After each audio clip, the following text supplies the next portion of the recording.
નમસ્તે દર્શક મિત્રો.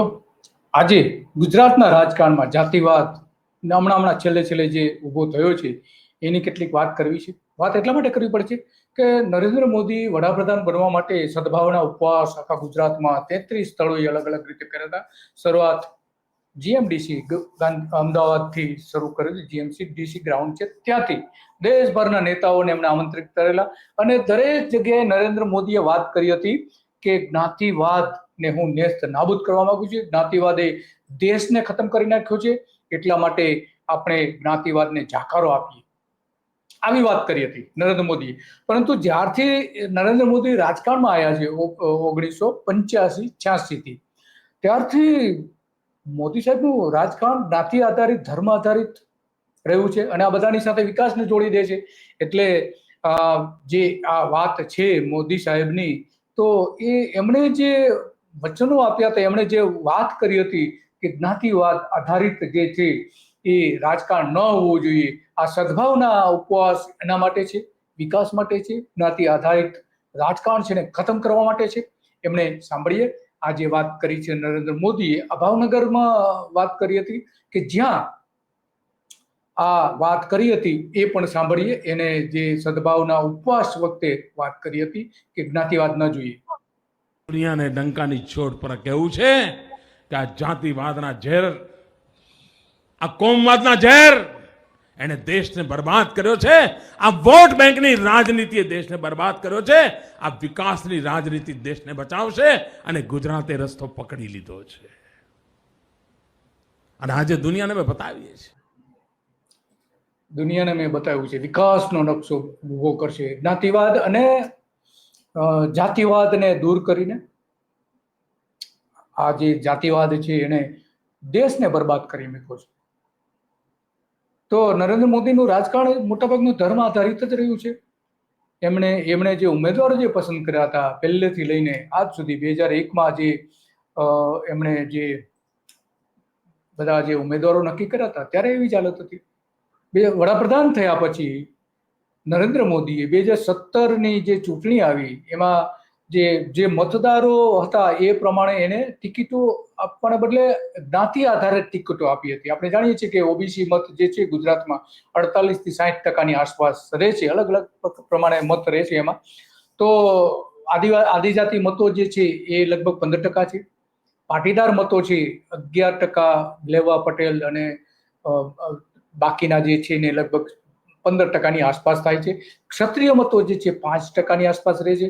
મુસ્લિમ મતો છે 9%ની આસપાસ રહે અને દલિત મત જે છે એ 7% હોય છે. તો નરેન્દ્ર મોદીનું જે રાજકારણ રહ્યું છે એ મોટાભાગે જે મુસ્લિમ મતો બાજુ પર મૂકી દે છે, દલિત મતો બાજુ પર મૂકી દે છે, ક્ષત્રિય મતોને ગણકારતા નથી. જે છેલ્લી આપણે ચૂંટણી થઈ 2024માં લોકસભાની, ત્યારે આપણે જોયું રાજકોટમાં જે આખા વિવાદો થયા અને ક્ષત્રિય વિરોધ કર્યો છતાં પણ ઉમેદવાર ન બદલ્યા. તો આ જે આખી વાત છે એમાં મોટાભાગની જે રાજનીતિ નરેન્દ્ર મોદીની રહી છે ઓબીસી અને પાટીદારો આધારિત અને ધર્મ આધારિત રહી છે. આદિજાતિના 14% મતો છે, 15%-14%ની આસપાસ. પરંતુ એમાં પણ એમણે ઘણી જગ્યાએ આપણે જોઈએ છીએ કે એમણે જાતિ આધારિત રાજકારણ ખેલવાનો પ્રયત્ન કર્યો છે. સીધી રીતે ક્યારે નથી નરેન્દ્ર મોદીએ જાતિની વાત કરી, ક્યારેય વાત નથી કરી. એમણે હંમેશા વાત કરી છે કે આ જાતિવાદ ન જોઈએ. પરંતુ ટિકિટો આપે છે વિધાનસભાની ચૂંટણીમાં ત્યારે જાતિવાદ આધારિત આપે છે. જે જાતિનું પ્રભુત્વ જ્યાં હોય મતદારોમાં એને ટિકિટ આપે છે. તો ખરેખર જે લાયક ઉમેદવાર હોય એને આપવી જોઈએ, જાતિ આધારિત ન આપવી જોઈએ. પણ નરેન્દ્ર મોદીએ નથી કહ્યું. એમણે જે વાત કરી હતી સદભાવના ઉપવાસ વખતે, એ પણ સાંભળીએ કે શું કહ્યું હતું એમણે જાતિવાદ ઉપર. અને એટલા માટે મેં સમય પસંદ કર્યો છે. આ વિકાસ શેના કારણે છે ભાઈઓ બહેનો? આ વિકાસ એટલા માટે છે કારણ 6 કરોડ ગુજરાતીઓએ એકતા, 6 કરોડ ગુજરાતીઓની વાત કરે છે કે 6 કરોડ ગુજરાતીઓના કારણે વિકાસ છે, શાંતિ અને ભાઈચારો. ભાઈચારા, આ 3 બાબતોને સિદ્ધ હસ્ત કરી છે અને એના પાયા ઉપર વિકાસ થયો છે. આ વિકાસના મૂળમાં આ મારા 6 કરોડ ગુજરાતીઓ છે. આપની એકતા, શાંતિ અને ભાઈચારો છે, એના કારણે વિકાસ થયો છે. અને મારે હિન્દુસ્તાનના ખૂણે ખૂણે વાત કેવી છે કે માત્ર ગુજરાતનો વિકાસ થયો છે એનો આનંદ ન લો, માત્ર ગુજરાતની વાહવાહી કરીને અટકી ન જાઓ. આપ ગુજરાતના રસ્તામાંથી કંઈ જો શીખી શકતા હોય તો આટલું શીખો કે આપના રાજ્યમાંથી વોટ બેંકની રાજનીતિને જાકારો આપો. વોટ બેંકની રાજનીતિને જાકારો આપવો, સ્પષ્ટપણે એને સદભાવના ઉપવાસ વખતે ભાવનગરમાં કહ્યું તે વાત કરી હતી. તો વોટ બેંકની રાજનીતિ છે શું? નરેન્દ્ર મોદીએ તો એને સારી રીતે જેને સોશિયલ એન્જિનિયરિંગ તરીકે ભાજપ ઓળખે છે એ એમણે સારી રીતે કરી છે. કોઈ જગ્યાએ જાતિનો ઉલ્લેખ કર્યા વગર જાતિના મેળાવડામાં હાજર રહેવું, ચૂંટણીને પહેલા જે જાતિઓના ધર્મગુરુઓ છે, મંદિરો છે, એમાં જઈને લાઈવ ટેલિકાસ્ટ કરવું. દાખલા તરીકે સ્વામિનારાયણ ધર્મ, કે જાણે છે નરેન્દ્ર મોદી કે સ્વામિનારાયણ ધર્મ સાથે ચોક્કસ જ્ઞાતિ જોડાયેલી છે, તો ત્યાં જઈને લાઈવ ટેલિકાસ્ટ કરશે. કેમ? જો તમે ધર્મ આધારિત, જો તમે જ્ઞાતિ આધારિત રાજકારણ ખેલવા ન માંગતા હો તો કેમ જ્ઞાતિના મંડળોમાં તમારા નેતાઓને મોકલો છો? ધર્મ આધારિત રાજકારણ શા માટે કરો છો? અને જ્ઞાતિ આધારિત ટિકિટો કેમ આપો છો?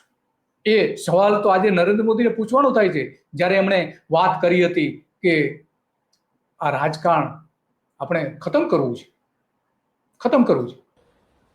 આ નેતાઓની તો આટલું શીખો કે આપના રાજ્યમાંથી વોટ બેંકની રાજનીતિને જાકારો આપો. અને નરેન્દ્ર મોદી જ વોટ બેંકની રાજનીતિ સૌથી વધારે ખેલતા આવ્યા છે માધવસિંહ સોલંકી પછી. આ નેતાઓની છેતરપિંડીના ખેલ ચાલે છે ને, એમાંથી તમે રાજ્યને મુક્ત કરાવો. આ જાતિવાદના ઝેર વેચનાર લોકોને જાકારો આપો. એક જાતિને બીજી જાતિ સાથે લડાવવાની, એક ગામને બીજા ગામ સાથે લડાવવાની, એક ગામનો એક મોહલ્લો એક બાજુ તો બીજો મોહલ્લો બીજી બાજુ. એકની નવરાત્રીની ગરબી અહીં થાય તો બીજાની નવરાત્રીની ગરબી ત્યાં થાય, અને માઇક સેજ વધારે વાગ્યું હોય તો લાકડીઓ ઉડે. આ જે ખેલ ચાલ્યા છે એણે જ દેશને બરબાદ કર્યો છે ભાઈ. હવે અત્યારે ગુજરાતમાં સૌથી વધારે જાતિવાદ, જ્ઞાતિવાદનું રાજકારણ બેસી ગયું છે. સૌથી વધારે નાના ગામડાઓમાં પણ એ જોવા મળે છે. કેમ? શાના માટે વધી ગયું છે? એ સવાલ આજે નરેન્દ્ર મોદીને થાય જ છે. ગુજરાત એમાંથી મુક્ત થયું છે, જાતિવાદના ઝેરમાંથી મુક્ત થયું છે, કોમવાદના મુસીબતોમાંથી મુક્ત થયું છે, અને એના કારણે આજે ચારે તરફ વિકાસ ચાલ્યો છે. વિકાસ ખાના માટે કર્યો? એવું કે જે જાતિવાદ અને કોમવાદ દૂર થયો છે એટલે વિકાસ થયો છે એવું કહી રહ્યા છે. અને બીજી બાજુ વાયબ્રન્ટ ગુજરાત કરે છે, MOU કરે છે, અને લાખો કરોડો રૂપિયાના પ્રોજેક્ટ જાહેર કરે છે, અને કહે છે કે આ પ્રોજેક્ટના વાયબ્રન્ટના કારણે ગુજરાતનો વિકાસ થયો. એટલે કે નરેન્દ્ર મોદીની બે મોટાની વાતો ડંકાની પર ચોટ પર કહેવાનો આ સમય પાકી ગયો છે, અને એટલા માટે મેં સમય પસંદ કર્યો છે. બરબાદ કર્યો છે ભાઈઓ. ગુજરાત એમાંથી મુક્ત થયું છે, જાતિવાદના ઝેરમાંથી મુક્ત થયું છે, કોમવાદના મુસીબતોમાંથી મુક્ત થયું છે, અને એના કારણે આજે તો નરેન્દ્ર મોદી કોમવાદ અને જાતિવાદની વાત કરે છે તો સવાલ એ ઊભો થાય છે કે ભાજપે તો પછી શા માટે 2017ની ચૂંટણીમાં પાટીદાર અનામત આંદોલન થયું તો 52 બેઠકો પર પાટીદાર ઉમેદવારો ઉભા રાખ્યા હતા 2017માં. શા માટે? 32% ટિકિટો ભાજપે પાટીદારોને આપી હતી. શા માટે આપી હતી? જો તમે જ્ઞાતિવાદનો વિરોધ કરતા હો, જ્ઞાતિવાદને ઝેર માનતા હો તો કોંગ્રેસે 42 ટિકિટો આપી હતી પાટીદારોને, અને તમે 52. તો આ આખી મૂળ વાત છે. કારણ કે આપણે જાણીએ છીએ કે આખા દેશમાં સૌથી વધારે જ્ઞાતિ અને જાતિ ગુજરાતમાં છે, સૌથી વધારે. એના અનેક કારણો છે, કારણ કે દરિયાકાંઠાનું ગુજરાત છે, અને બહારથી હિજરત કરીને આવેલા લોકોએ પોતાની અલગ જ્ઞાતિઓ બનાવી, એના કારણે છે. માત્ર સૌરાષ્ટ્રમાં જ 170 જ્ઞાતિઓ છે, તો એના આધારે જ રાજકારણ અત્યારે ખેલાઈ રહ્યું છે. એ માત્ર નરેન્દ્ર મોદી વાતો ભલે કરતા હોય, પરંતુ ટિકિટોની ફાળવણીમાં તો જ્ઞાતિ આધારિત આપે છે. અને એટલા માટે કહી શકીએ કે ભાજપ જ્ઞાતિવાદી પક્ષ છે, એમાં કોઈ સવાલ નથી. પહેલા કોંગ્રેસ હતો, કોંગ્રેસ આજે પણ એ જ પરિસ્થિતિ છે કે ના કરતા ખરાબ પરિસ્થિતિ ભાજપની છે. ભાજપે પહેલી 160 ઉમેદવારની જે યાદી જાહેર કરી હતી ચૂંટણી વખતે, તો એમાં 39 પાટીદારો હતા, 3 અનાવિલ મળીને 9 બ્રાહ્મણ હતા, 3 જૈન હતા, 6 ક્ષત્રિયને ટિકિટો આપી હતી. ઉત્તર ગુજરાતમાં ચૌધરીઓને વધારે મહત્વ આપ્યું હતું. તો આવું કેમ? ભલે આપણે 13 બેઠકો એવી છે કે જે અનુસૂચિત જાતિ માટે અનામત છે, 27 બેઠકો એવી છે કે જે અનુસૂચિત જનજાતિ માટે અનામત છે, પરંતુ બીજી બેઠકો જે છે એ ચોક્કસ જ્ઞાતિઓ માટે અનામત જ રાખી દીધી છે. એક બેઠકની બાજુમાં બીજા બેઠક જે વિધાનસભાની હોય ત્યાં અમુક ચોક્કસ પ્રકારની જ્ઞાતિઓ કે જે બંને બેઠકોમાં વધારે બહુમતી ધરાવતી હોય એવી ટિકિટો આપવી, આ રહ્યું છે. અને માત્ર ટિકિટો આપવા ને ધારાસભ્યો ચૂંટવા પૂરતું જ નહીં, પણ પ્રધાનમંડળમાં પણ આ જ ગણિત લાગુ કરવામાં આવે છે, ભૌગોલિક અને જ્ઞાતિ આધારિત.